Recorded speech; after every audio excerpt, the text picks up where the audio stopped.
Sa ngalan ng Ama, at ng Anak, at ng Espiritu Santo. Amen.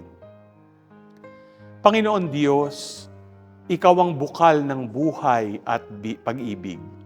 Sa iyong walang hanggang awa at kabutihan, iniaangat namin sa iyo ang mga kaluluwa ng aming mga mahal sa buhay na pumanaw na sa mundong ito. Patawarin mo ang kanilang mga pagkukulang at pagkakasala at tanggapin sila sa liwanag ng iyong presensya. Bigyan mo sila ng kapahingahang walang hanggan kung saan wala nang pagdurusa o dalamhati, kundi kapayapaan at kagalakang walang katapusan. Inaalala rin namin ang lahat ng mga kaluluwang nakakalimutan na sa dasal.